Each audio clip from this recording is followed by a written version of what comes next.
My name is John Spritzler, a member of PDR, People for Democratic Revolution, and I am here with Steve Helfer, who is a smoking rights activist. That's fair That's to correct. say, right? Smokers' rights activists. Smokers' rights activist. Yes.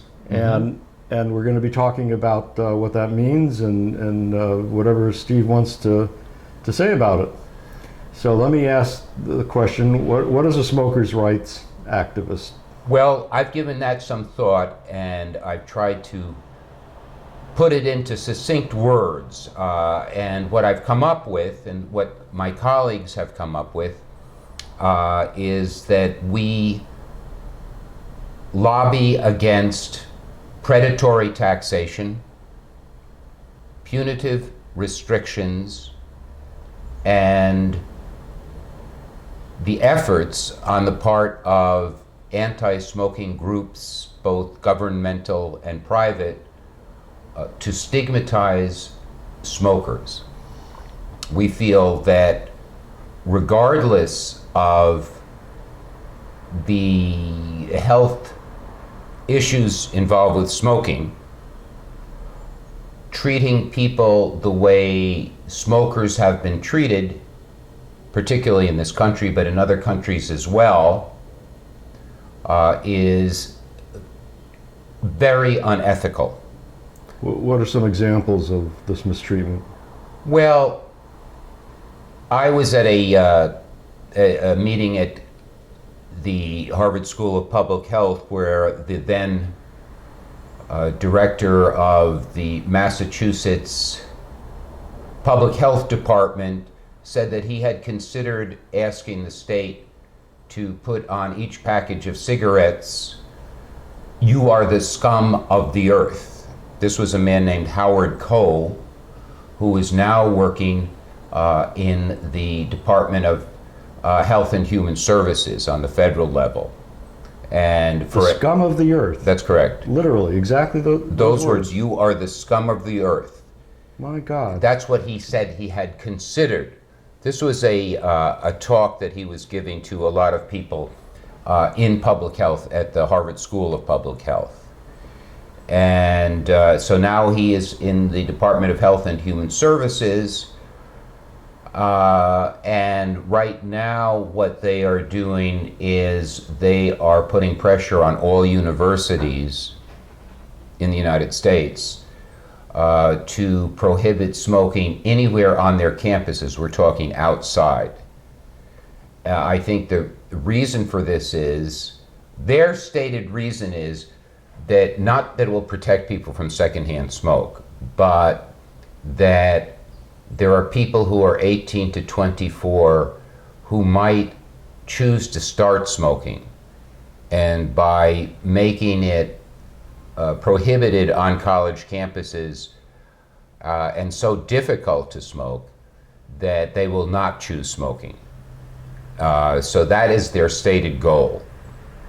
I think really their goal is to make it very, very difficult for anyone who either chooses not to give up smoking or cannot give up smoking from being able to function in an institution of higher learning, you know, as a student or as a professor or as a staff member.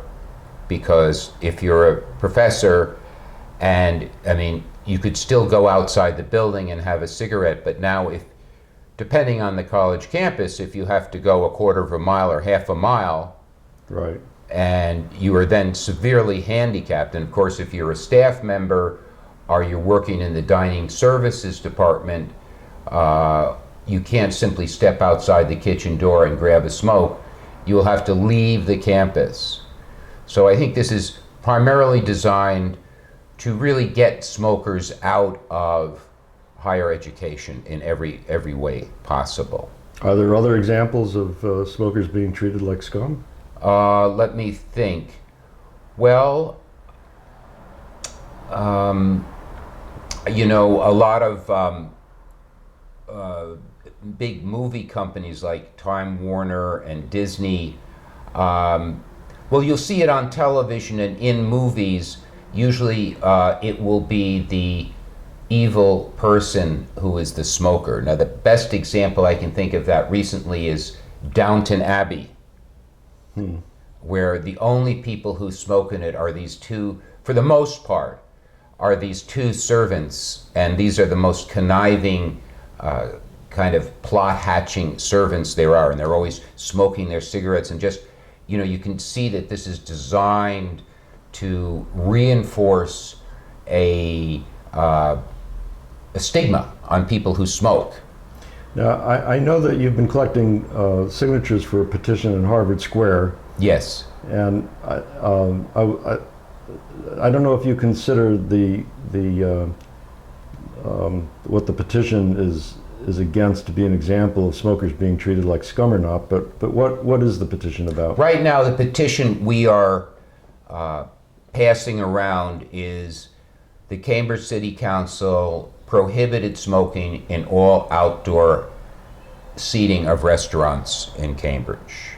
Now, we feel this is unfair and unnecessary for several reasons. One, 90% of the restaurants that have outdoor seating in Cambridge already ban smoking.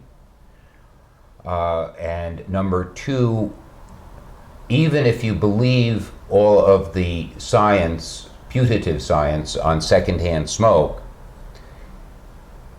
none of that, there is no science that indicates that there is any danger of being exposed to secondhand smoke outdoors, because it's too dilute and there is breeze, etc. Especially on beaches, which I just read the other day. Yes. The Cape Cod beaches are banning smoking. Right, that's another thing that's doing this. With the sea breeze, it seems absurd. Right. But, there's an all-out war on smoking and on smokers. And I think it has a lot to do, well, J.P. Morgan once said that a man does things for two reasons. Every man does things for two reasons.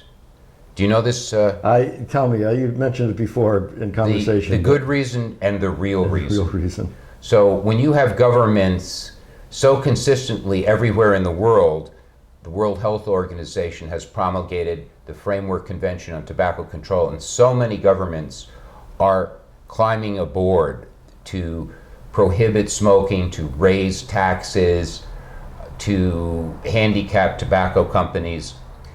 I think there is a subtext here, and I don't claim to know it all, what the subtext is, but I think a large part of it has to do with population control, not the number of people, but if you can, for example, if a restaurant, which is a private business, and the restaurant owner pays for the rent, pays the utilities, all of these things, and if his customers want to smoke, and his employees want to smoke, and he wants to smoke, yet city and state or federal government can prohibit it, it's a tremendous expansion of governmental power into that's very, very clear and apparent everywhere. Into personal life, you mean? Right. For example, a lot of things governments do, you may oppose them on many grounds, but they don't really affect you as much as smoking restrictions do. I mean, we're talking about in every restaurant and bar. Like, for example, if you had an office building, John, in Massachusetts, let's say it was a 5-story office building, and you wanted to, in the basement, put a small room which was ventilated to the outdoors with the most sophisticated ventilation system, like the type of ventilation system they use in NASA? In NASA, yeah, or in, microbiology labs where they're dealing with, right. horrendously deadly microbes, or they're dealing with something like carbon monoxide, which can kill you in a You're saying it's still illegal. It would be illegal. Right. So clearly, somehow, smoking and smokers represent some kind of threat. Now, that it has to be eradicated at almost any cost. Why that is, I don't know, but if you look at tobacco and the history of tobacco, tobacco goes back in the New World 8,000 years.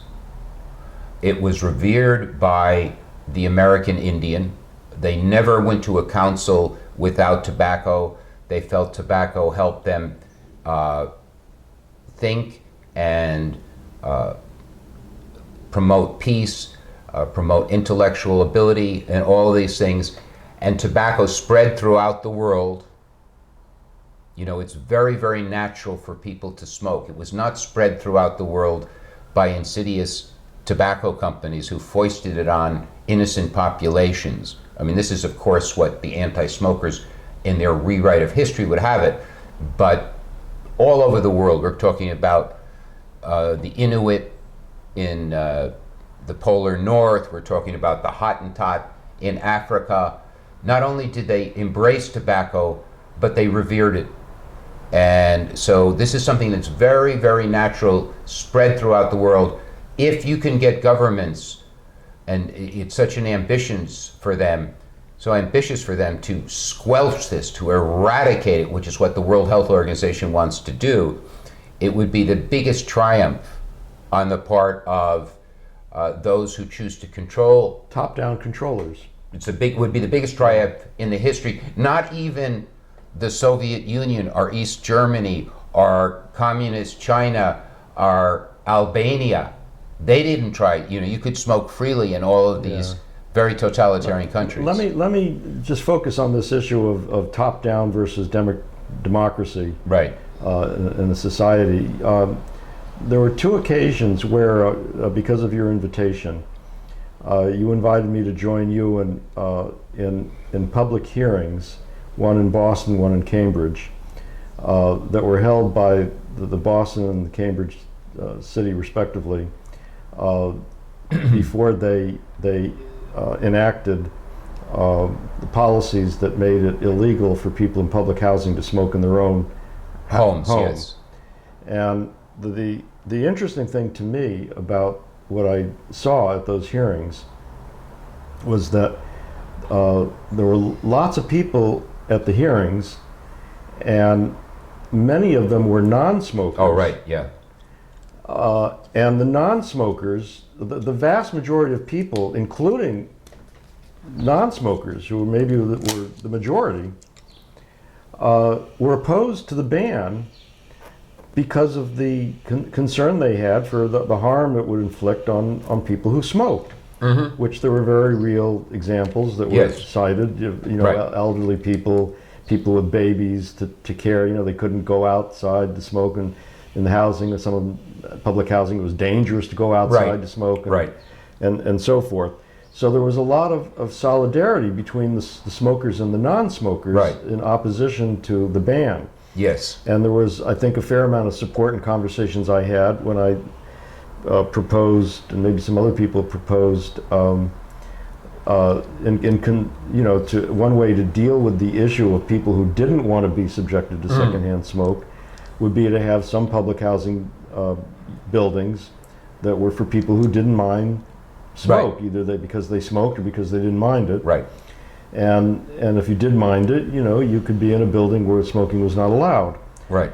But the government would have none of that. Well, of course not, because the whole point of the ban is not to protect non-smokers. Exactly. The point of the ban is to harass those of us who either because we want to or because we can't continue to smoke. Now, the connection to egalitarianism, in my mind, which is what PDR advocates, and the buttons that we're both wearing are say, let's remove the rich from power, have real, not fake democracy with no rich and no poor. Right. The real, not fake democracy, as we describe it, is that the people who support equality and democracy and mutual aid, which is most people in most communities, in a local assembly would be the only people who could make the laws that people in that community would have to obey. And if that were the case, the people showing up for these hearings who are opposed to the ban Yes. would be the ones making the law. But in today's society, they're obviously not. The Right. law is made by people in Washington who hand down policies that the cities are now all falling in line with. So would you agree that this is, that the solution to this problem involves having real democracy? Well, I don't know. I don't know if I would say having real democracy would certainly take us a long way there. I think it's important. And obviously, when you have the Department of Health and Human Services, which is was headed by a man named Sean Donovan, who's a cabinet post, sends a letter to every single housing authority everywhere in the United States, strongly suggesting that they prohibit people from smoking in their own homes. That carries a lot more weight. I mean, I think at Cambridge Housing Authority, where we were, and where we advocated, and where we organized, we completely surprised the Cambridge Housing Authority and all the officials, because they did not expect that anyone would help organize opposition within housing.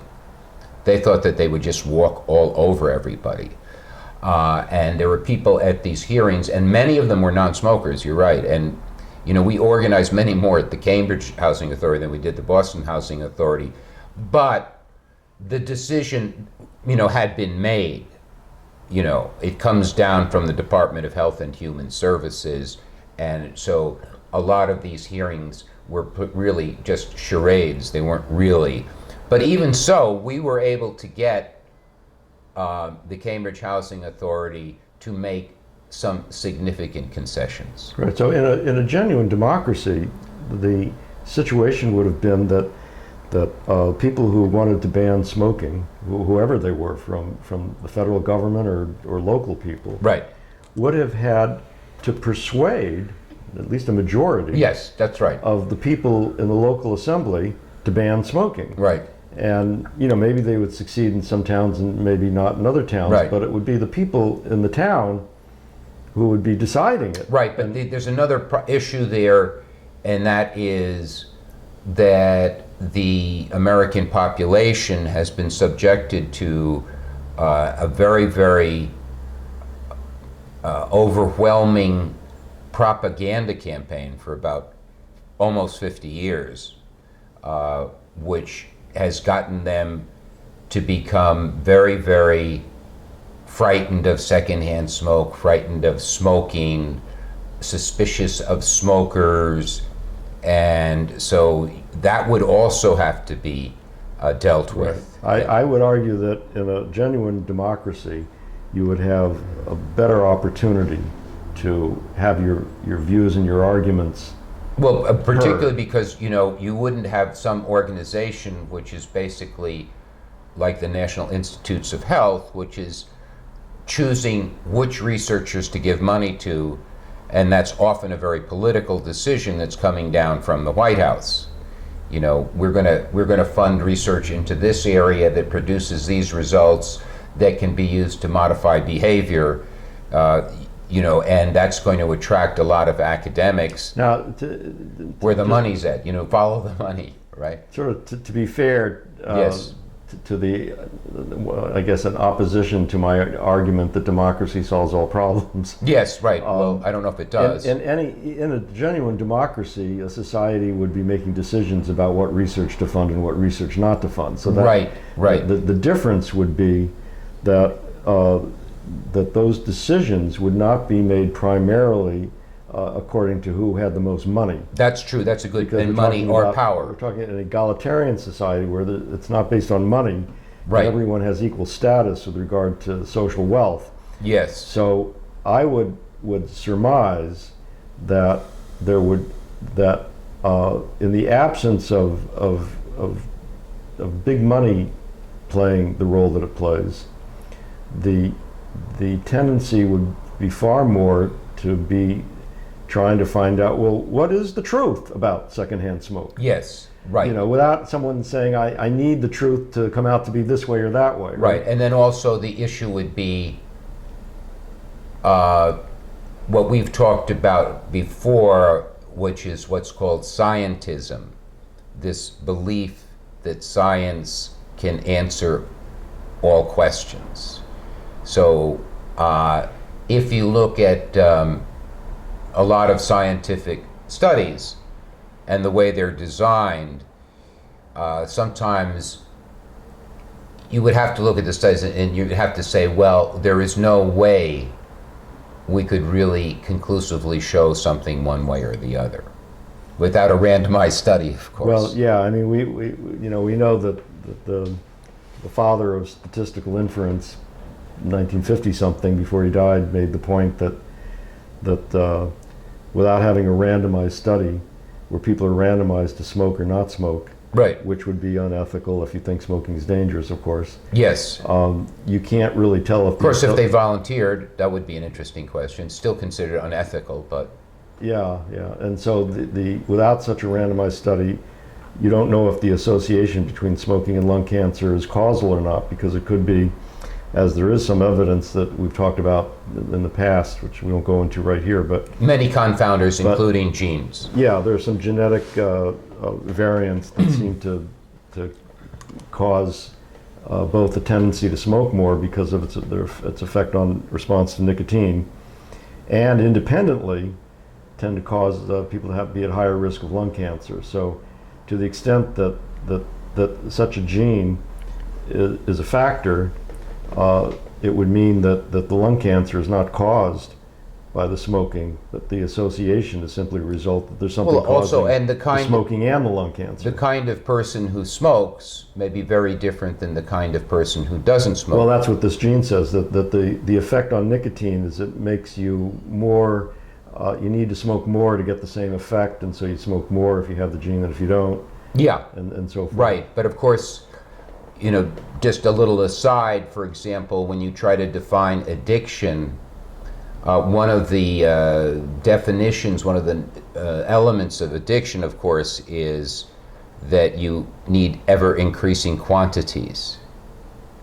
But that really doesn't work for smoking. I mean, most smokers, the vast majority, will get up to maybe a pack a day approximately, and they will stay that way for 50 years. It's not like you find people smoking 10 packs a day. Another connection to this issue of democracy is and the smoking issue, and the secondhand smoke, and even firsthand smoke issue, is that I think that a lot of people mistrust statements made by scientists or in the name of science today. I hope so. I hope so. And they have good reasons, because they know that the pharmaceutical companies, just to take one example, right, have a vested interest in their drug being proclaimed safe and and efficacious when maybe it isn't, and so forth. Yes. So I think that a lot of the suspicion that people rightfully have about scientific pronouncements is due to the fact that they know that there are big money interests backing science, backing who gets funding, what questions are asked, what questions are not asked. A lot of people think that if there's a cure for a disease that involves a cheap everyday item, a substance, it's not going to get funded because the pharmaceutical companies won't make a lot of money from it. Right. And now, but of course, Harvard University. And there's a lot of suspicion about vaccines and autism and so forth. And in order to have science play a positive role in society, in human life, it has to be trusted. And it isn't going to be trusted unless we, in my opinion, have an egalitarian society where big money is not. Well, but the problem suspected of being behind. Where we disagree here, John, is that I think money is benign relative to, there are people who will do things for ideological reasons and for reasons of power, and they have no interest in money whatsoever. At least people who are interested in money, it's pretty clear, it's an obvious conflict of interest.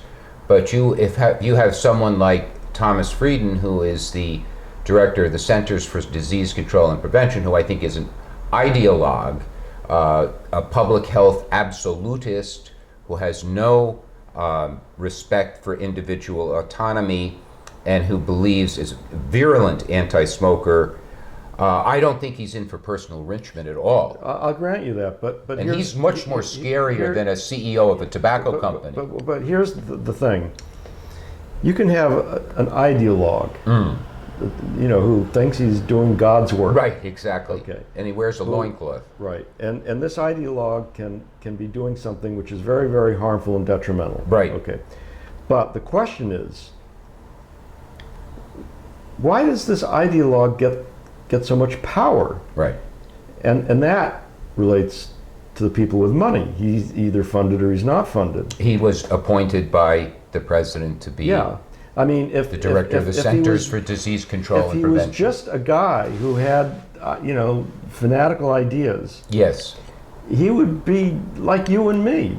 He could get on a soapbox and he could, write letters to the editor and so forth, but he wouldn't be in charge of $1 billion governmental organization. And he wouldn't be able with the power to command. He wouldn't be able to fund research which is designed specifically to come up with a conclusion that supports his vision of a world with no tobacco in it. Right. Now, if he had a very persuasive argument, he would have the power of persuasiveness. Right. And that's how it ought to be. I mean, in a real genuine democracy, people are going to listen to arguments and be persuaded by presumably the more persuasive ones than the less persuasive ones, which is fine. Right. Right. But the way it is now, certain arguments are beneficial to big money, and so they get all the funding and research and publicity and yeah, but for example, I don't think the anti-smoking argument is necessarily beneficial to big money. I mean, I think it's beneficial to a certain group, a large group of persons who have a ideology of control, whose idea of the United States Constitution is basically an actuary table, and who want to, completely eliminate the ability for the average citizen to make his own decisions. Here's why I think it might be beneficial to big money to treat smokers like scum. One of them you already addressed, which is that it's getting people used to the idea of government intervening in their very personal life. Yes, and their business, their day-to-day affairs, yes. And big money wants to control society because it needs to control people, because most people want things to be much more equal than big money wants them to be. Yes. And so if people were just left to their own devices, they would start making things be more equal, and big money would see that as a threat. So big money needs to be able to justify the idea of controlling people. Yes. And so any way that they can do that is beneficial to them, and they've latched onto demonizing smokers as one way. Yes. So here's another way I think big money benefits from it. Smokers are disproportionately the poorer, more working class people. That's correct, yes. And the various reasons don't have time to talk about why that's the case, but Right. it is the case. That's right. And when you demonize smokers, you're disproportionately demonizing the working class. Yes. Working class people. And I think that, again, big money wants working class people to accept their position at the bottom of an unequal society, and part of that is to make them think that that's all they deserve. Yeah. That they don't deserve anymore because they're not as good, they're not as smart, they're not as enlightened, they're not as educated, all these different things.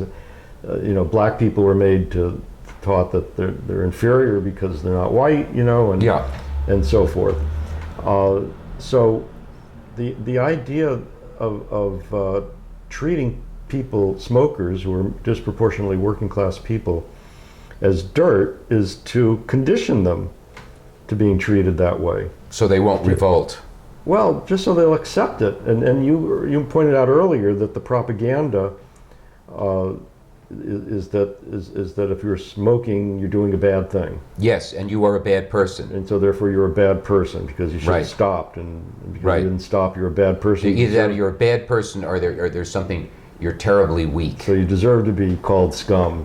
Right, and you so deserve to be taxed. So this And you fits. deserve to be pushed out of, you don't deserve to be able to sit in an outdoor Right. cafe and enjoy a Right. cigarette and a coffee like other people. Now, I mean, just to put it in sharp contrast, as everybody knows, we don't see articles about how people who drive Cadillacs and Rolls Royces and who live in large homes and who have nannies and personal trainers and private jets are bad people who should be treated like scum.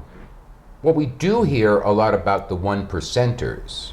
I mean, that is a People a are term angry, that's used right? But I'm saying we of don't. opprobrium, I think is but the we word. we don't have the people, the powerful institutions, the people in high positions of government and corporate power, making pronouncements like that, Yes. about Well, I mean, hasn't Barack Obama made certain pronouncements about the rich aren't paying their fair share? And, certainly I think Elizabeth Warren has been very but the idea outspoken in that the regard. idea of saying that they're bad people, that they should be treated like Scum, that they haven't gone quite that that they shouldn't far. be allowed They to haven't live gone quite life that- as they would like to Well, live you know it, why that is? That is partially because people like Barack and Obama, like Obama and Warren, are politicians, whereas people who are in the field of public health, and I don't mean all of them, are ideologues of the extreme nature. I mean, the greatest dangers are people who are, use medicine and use science to subjugate. I mean, they are much worse. They go much further than most politicians will go. They feel much more self-righteous about what they're doing. Right. I mean, they are the people who initiated eugenics and euthanasia of mentally ill people. They are the people who feel that to promote health, it's very good to call smokers scum and to tax them and to do the best that the public health profession can do to isolate them from the rest of society, almost to show them as an example that if you do not do what is good for you, this is what happens to you. Yeah. By the way, you didn't mention something you mentioned to me earlier before the interview about Medicare, how it treats smokers differently than. Well, Obamacare. Obamacare. Right. Well, I mean, Obamacare is used as a bludgeon. So that, for example, as I've explained to you, if you are a heroin addict who is obese with type 2 diabetes, you cannot be charged more for your medical insurance under Obamacare. But if you have no diagnosed medical conditions, but you have that behavior of smoking, then you can be charged 50% more, even if no medical conditions whatsoever. Right. Perfect blood pressure, perfect weight, you're physically active.